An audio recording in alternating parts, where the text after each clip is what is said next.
They thought I was done. My son didn't invite me to the head table at his wedding. Said I'd make the pictures look too old. I wore navy blue. I kept quiet. His new wife called me that woman. Before the appetizers even came out. She never looked me in the eye. Never asked me how I got there. Just floated around in white like a queen in someone else's kingdom.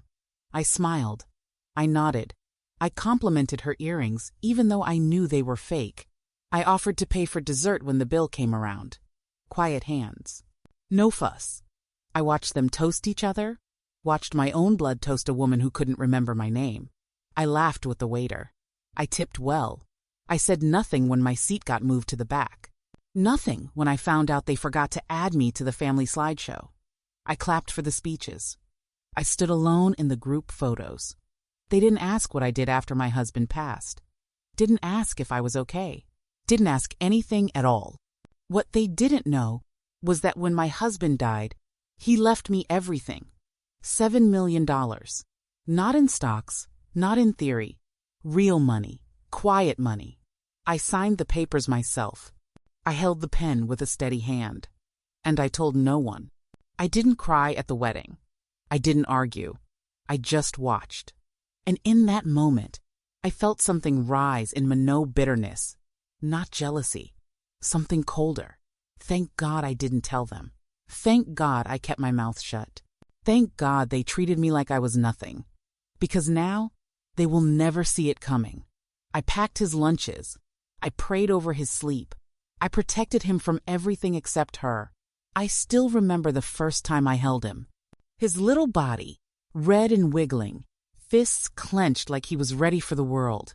His father was late to the hospital. He'd missed his bus from the docks. I didn't care.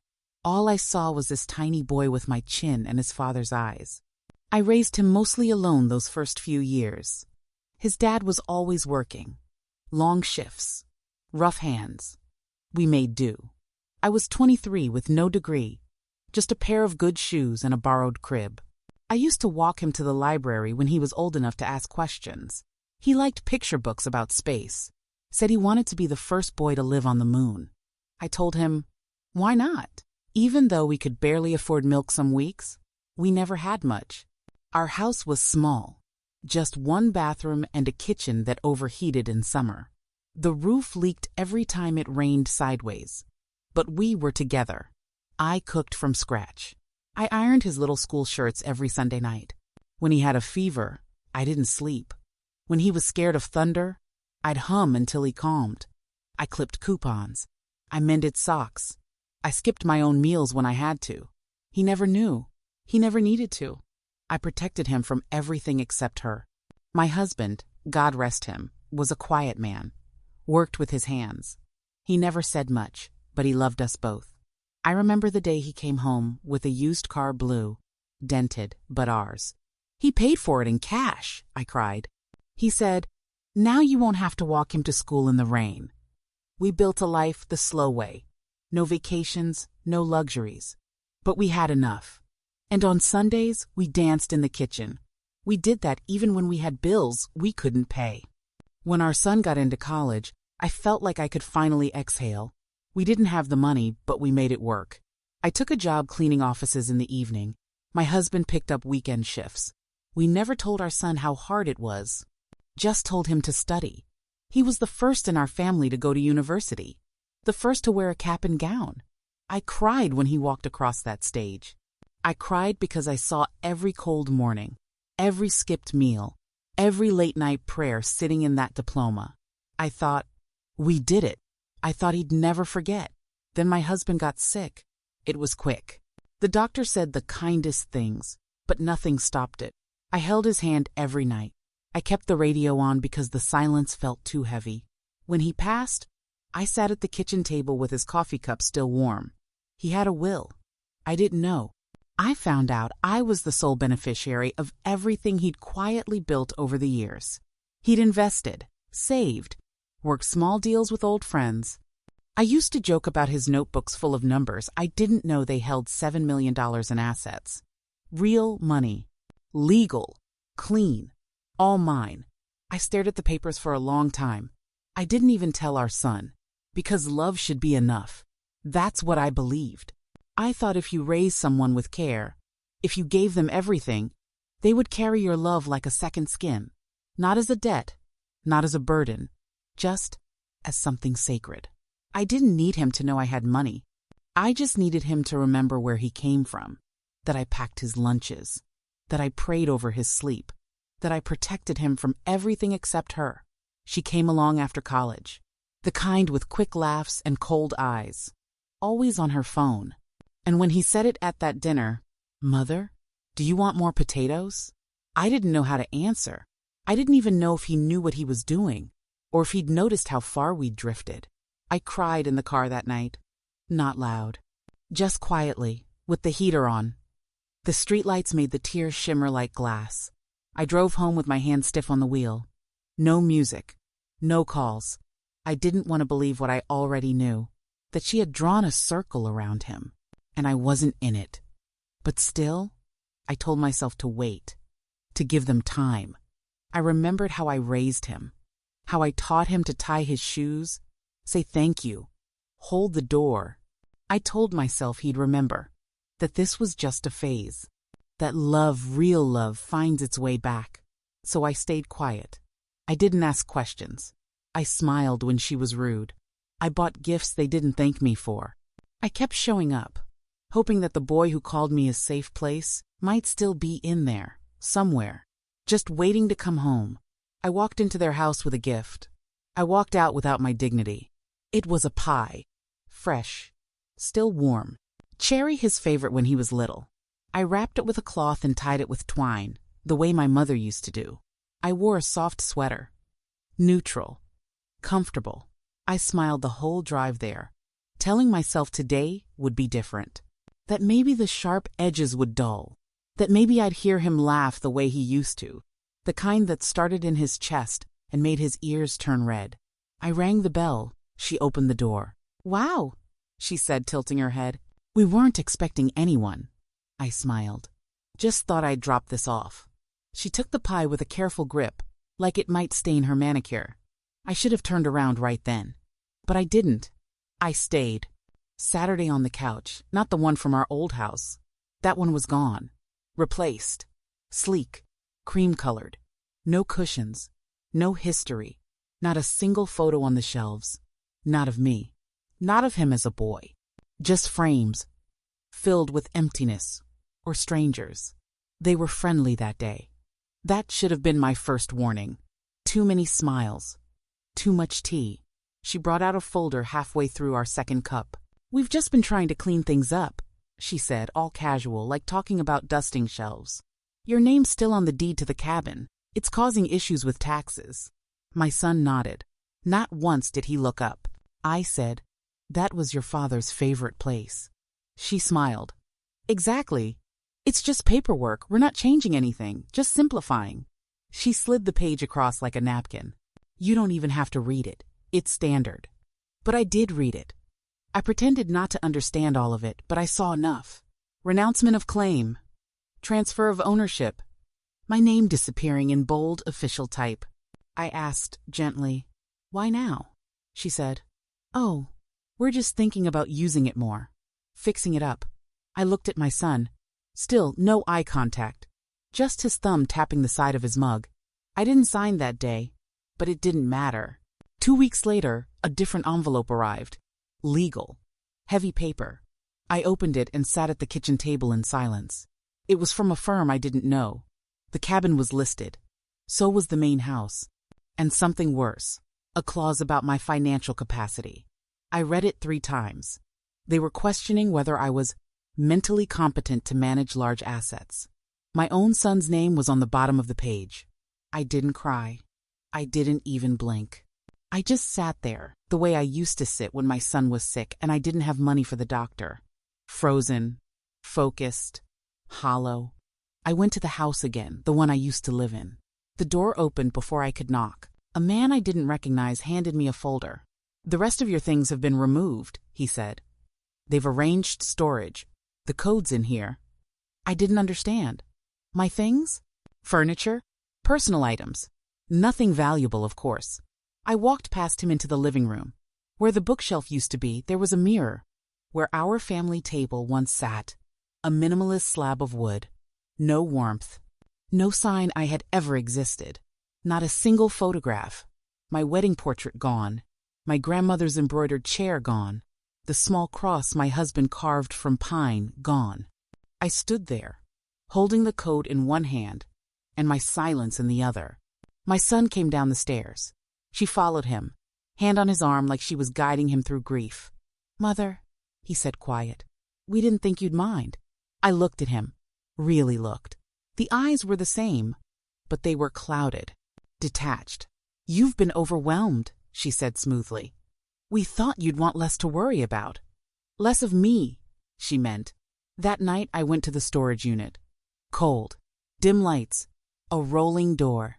Everything was shoved into one corner. My things packed, like I was a stranger in my own life. My wedding dress crushed beneath a box of old mixing bowls, a broken photo frame, a quilt my mother made torn at the edge. I sat on a crate and stared at the mess. The air smelled like dust and lavender soap, the same soap I used when I used to wash his clothes by hand. They didn't just take property. They took history. They erased fingerprints and called it progress. They smiled through it all like I was supposed to thank them for tidying up my absence. That's when it hit me. It wasn't about taxes, or space, or legal cleanup. They wanted me gone.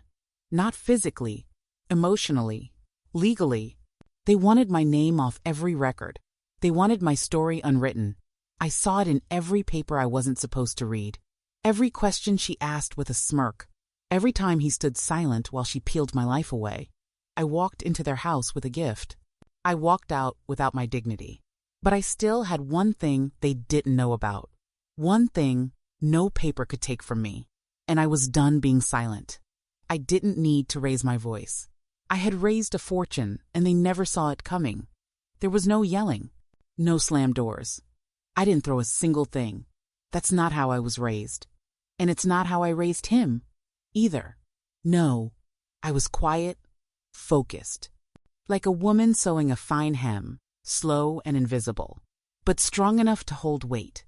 I started by pulling out my boxes, the ones I kept in the back closet, behind the winter coats, and my old recipe binders. Letters, receipts, photos, copies of every check I ever wrote toward his education, printouts of the deposits I made into their wedding fund, even the message where she said, "We'll handle things from here." I printed that one in large type, just for myself. Then I called someone I hadn't spoken to in years, Martin, my husband's old friend and our financial advisor. He answered on the second ring, said he still remembered my banana bread. I asked if he could spare some time.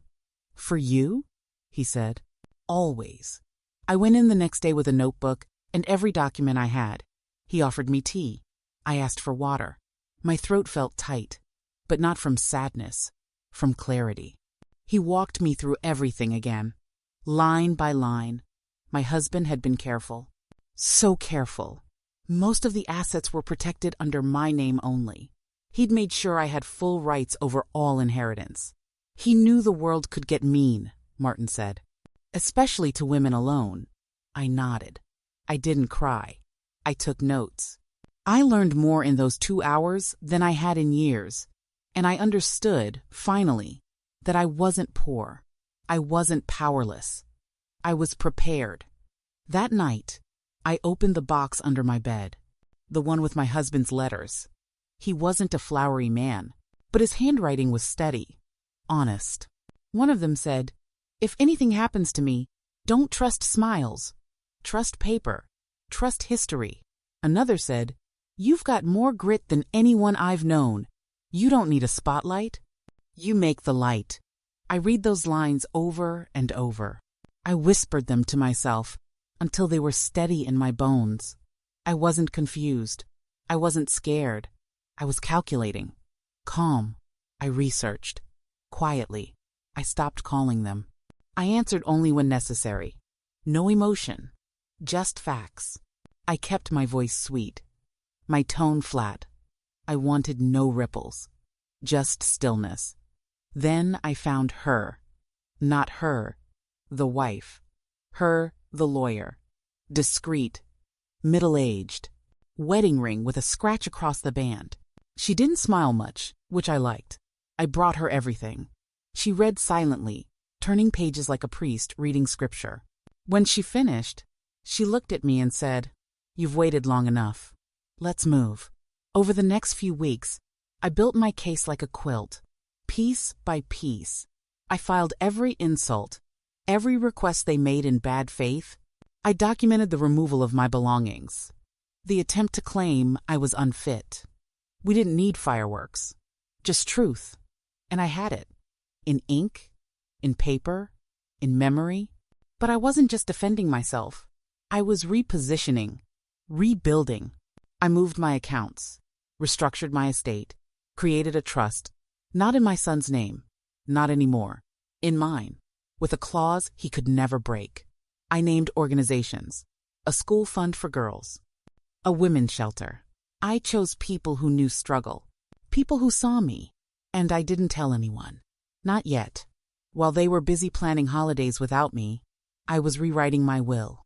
While they laughed over dinners I wasn't invited to, I was redrafting power of attorney. I rewrote my life like a letter I'd forgotten to send. Each sentence tighter, clearer, unapologetic. One morning I passed a mirror and barely recognized myself. Not because I looked different, but because I finally saw what my husband saw, what they couldn't see. A woman who'd carried a household on her back.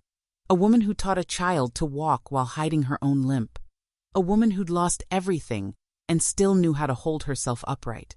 I didn't scream. I didn't beg. I didn't demand to be loved the way I deserved. I simply prepared, with care, with facts, with fire wrapped in wool. And when the last document was signed, sealed, and secured, I went to the back porch and poured myself a cup of tea. The air smelled like rain. The wind moved through the trees like someone exhaling after holding in too much.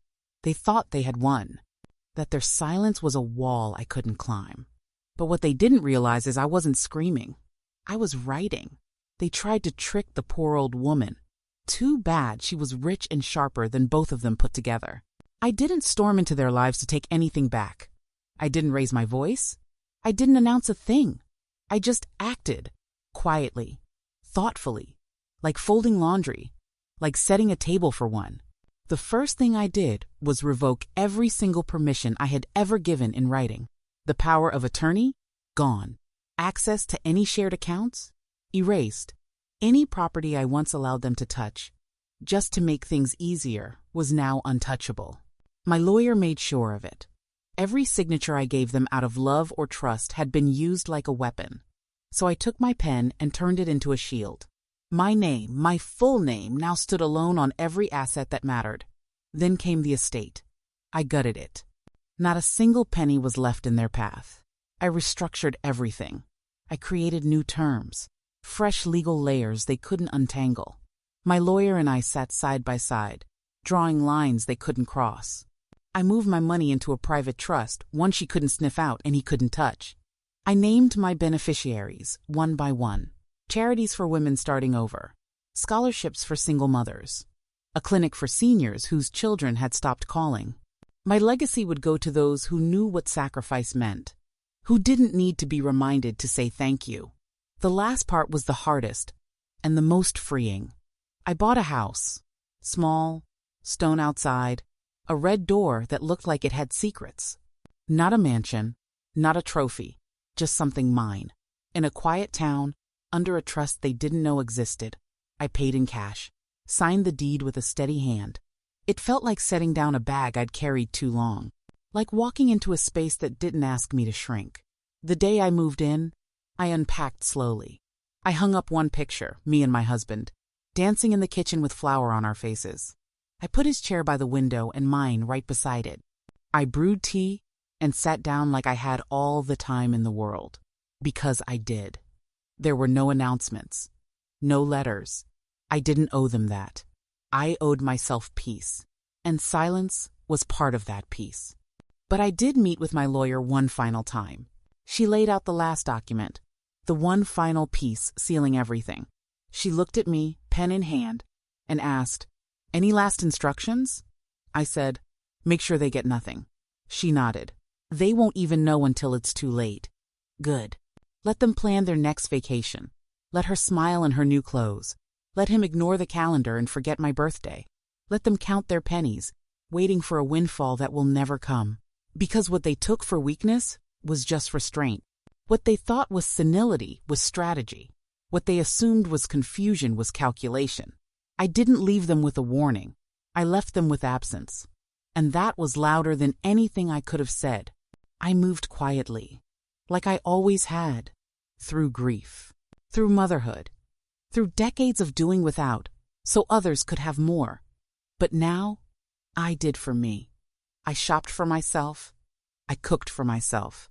I wrote lists and lit candles and went to sleep in sheets I picked for comfort, not appearance.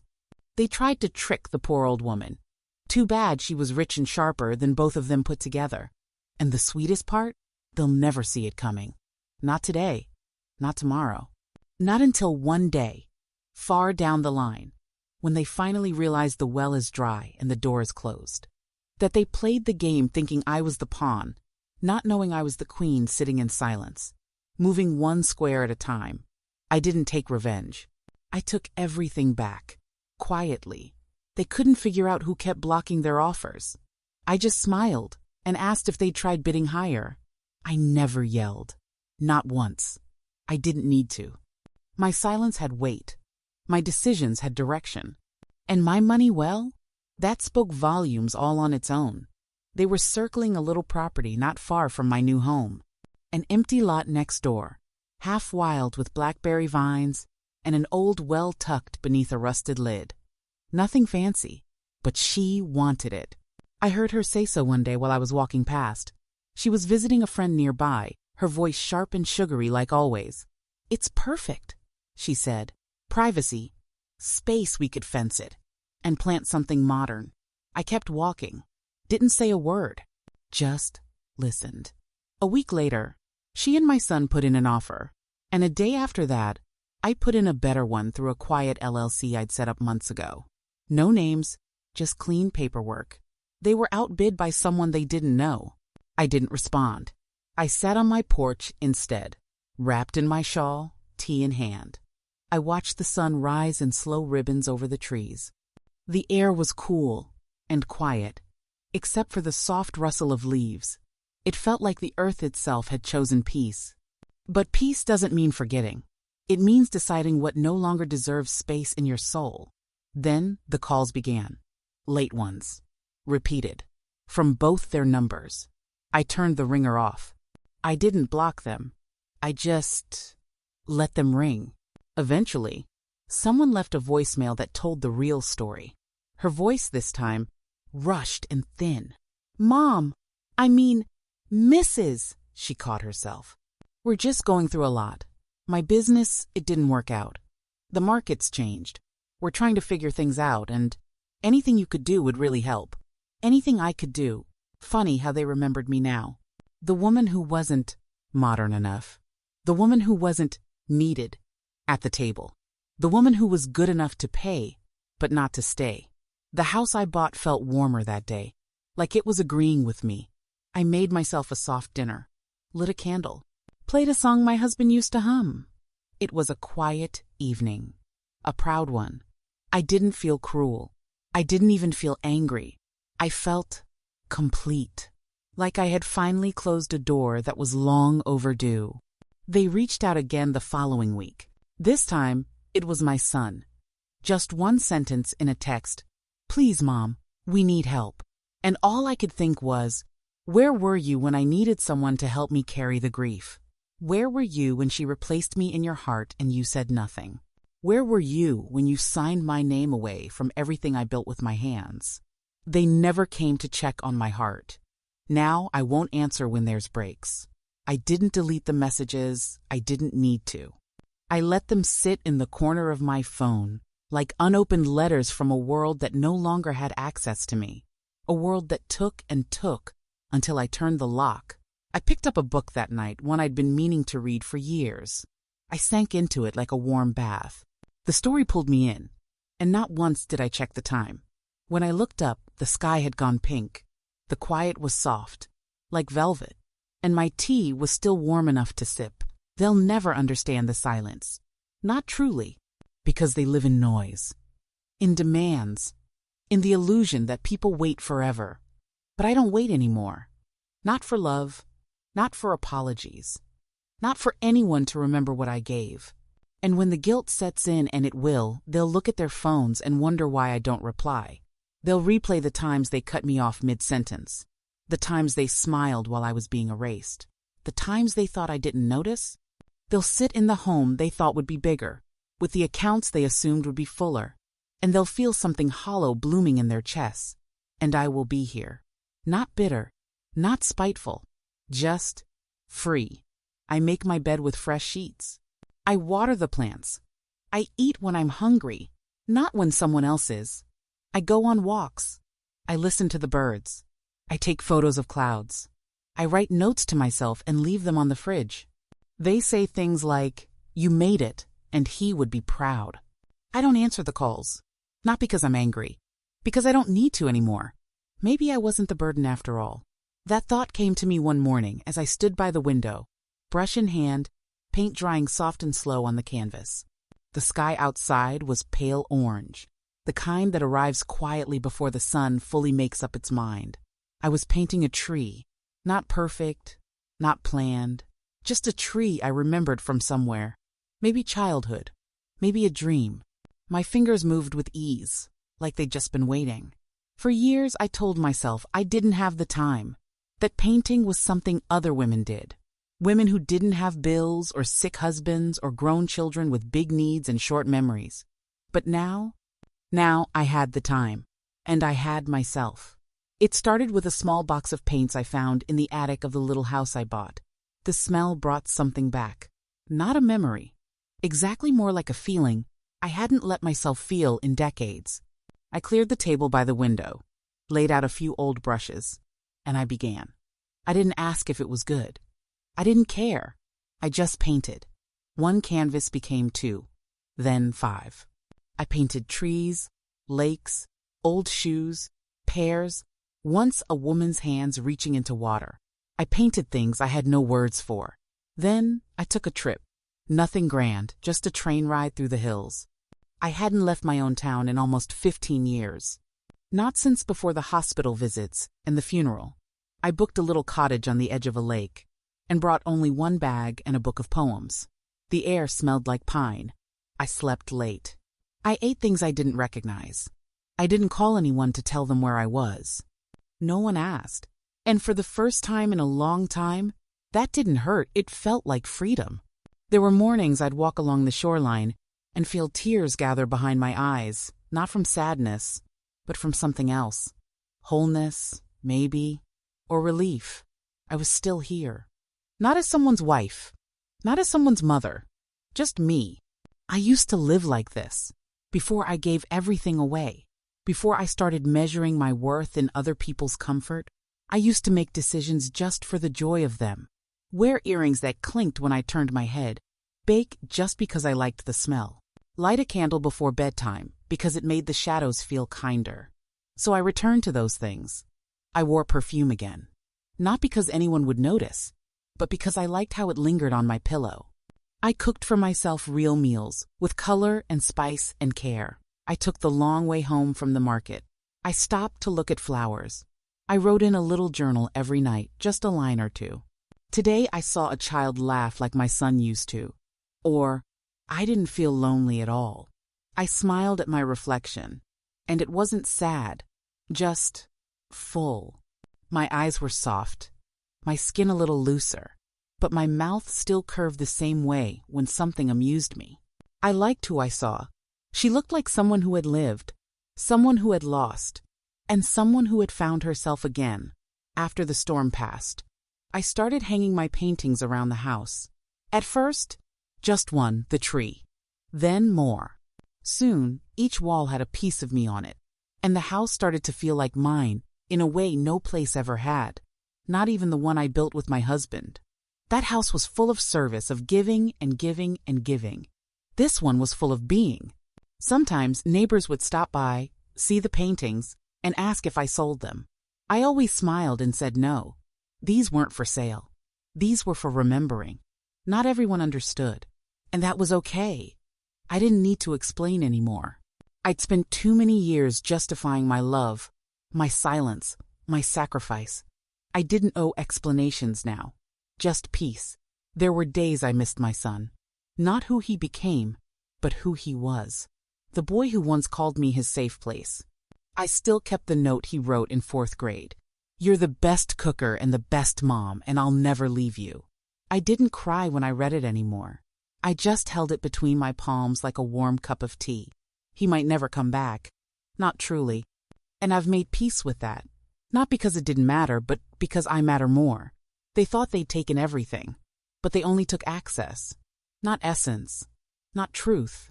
Not me. And maybe, just maybe, I was never the burden. Maybe I was the root, the roof, the reason they ever had a shot to begin with. They'll go on wondering, puzzling, trying to understand how I slipped through their fingers, how someone so quiet, so simple could have survived them, outsmarted them, outgrown them. Let them wonder, because they thought they knew everything I had.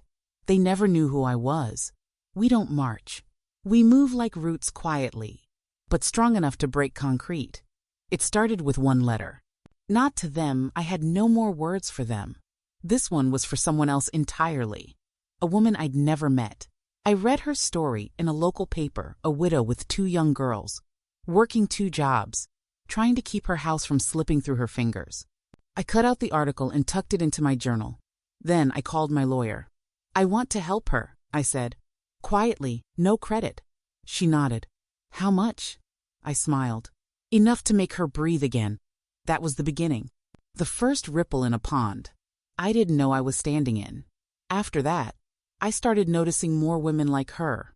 At the store, in waiting rooms, at the library.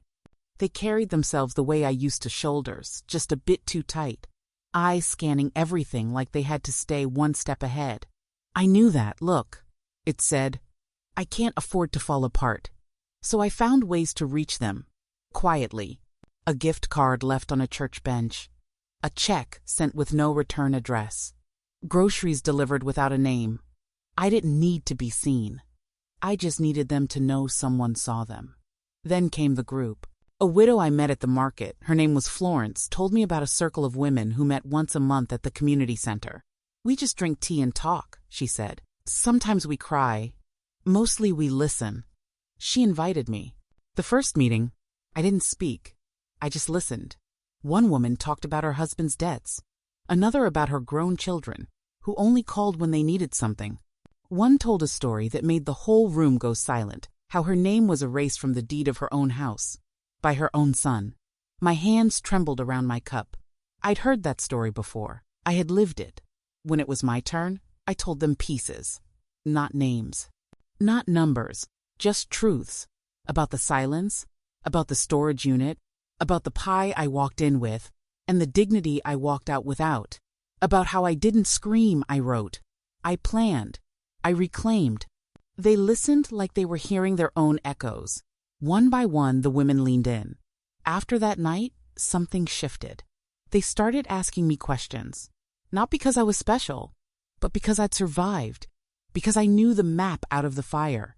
I started mentoring, informally at first. A walk here, a tea there, then more structured. Legal tips, resource lists, gentle advice about bank accounts and boundaries.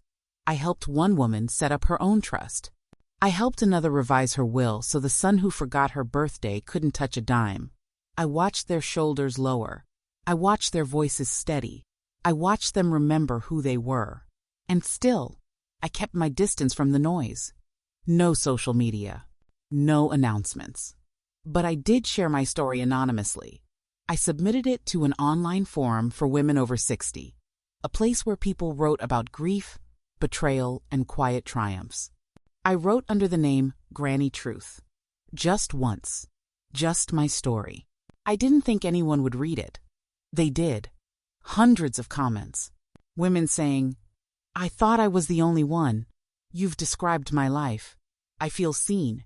One said, "I was going to give up, but now I'm going to open a new account just in my name." That was the moment I knew. It wasn't just me. It had never been just me. There are more of us than they know. Women who gave everything and were handed silence. Women whose names were removed from things they built. Women who held families together with a spoon and a prayer, only to be called extra when the photos were taken. We don't make noise. We don't demand parades. We write checks in the dark. We help each other leave quietly. We teach each other how to hold our names tight. We are grandmothers, widows, nurses, clerks, caretakers. We wear shoes until they wear out. We remember the birthdays no one remembers for us. And we rise. I see it now, the pattern. A thread from one woman's hand to the next. We don't march. We move like roots. Quiet, patient, deep, and strong enough to break concrete. One of the women in our circle, Maggie, bought her first home at 68. Another, Ruth, went back to school. Florence got her daughter out of a bad marriage and helped her start a bakery. I donated the ovens. She doesn't know it was me. That's how I like it. This isn't about revenge anymore. This is about remembering what we carry and using it. They thought I would disappear, that I would shrink, fade, crumble without them. They thought they had taken my power when they took their love. But love didn't build me. I did. And now, I am part of something bigger, a quiet revolution made of receipts and wills and hands holding other hands. We don't raise banners, we raise each other. Yes, I'm ready, and I'd be honored to complete this final chapter of her story. Here is section 11. The legacy. They'll learn my name in the will. Approximately 950 words, crafted in the same first-person, emotionally grounded voice. Poetic, final and victorious, just as it should be. Underscore underscore underscore underscore underscore underscore underscore underscore underscore underscore underscore underscore underscore underscore underscore underscore underscore underscore. They thought I had nothing left, but what I left behind will outlive them. I always believed legacy wasn't what you left in your will, it was how you lived. How you treated people when no one was watching. How you carried your pain without making it someone else's burden. But now, with the end of the story closer than the beginning, I've learned something else. Legacy is the shape your silence carves into the world. So I wrote mine down. Slowly, carefully, in ink that won't smudge and language they can't twist. The first clause is for the women. All of them. The ones who stayed too long, who gave too much, who asked for nothing and were still called too much. I set up scholarships for women over 40, the ones no one thinks to help. Legal aid for mothers navigating the courts alone. Housing grants for widows starting over. I used to think I was alone. Turns out, I was just early. Then there's the granddaughter. Not by blood, but by bond. My son's child, yes, but not her mother's shadow. That girl sat by my side when no one else remembered I existed. She listened, really listened, helped me fix the hem on my old coat, brought over books she thought I'd like. She never asked for money, just stories. She's the only one who looked at my paintings and said, "You made these?" With wonder, not pity. So I left her the house, the art, the garden, with the overgrown lavender. I left her the journal I kept, too, the one with all the small moments I never said out loud. I hope she reads it slowly. I hope she hears my voice. My son gets nothing. Not the cabin. Not the money. Not even a photograph. Just one envelope. Inside, a single sheet of paper. Handwritten like I used to write notes in his lunchbox. It says, "I taught you to stand on your own, and you did right on top of me. This isn't punishment. It's reflection. You made a choice. So did I. I don't know if he'll cry. I don't expect him to. But maybe, just maybe, it'll sit with him longer than the silence ever did. Some might say I should have softened. That mothers forgive, no matter what. But forgiveness and access aren't the same thing. I released the anger long ago, but I also reclaimed my boundaries.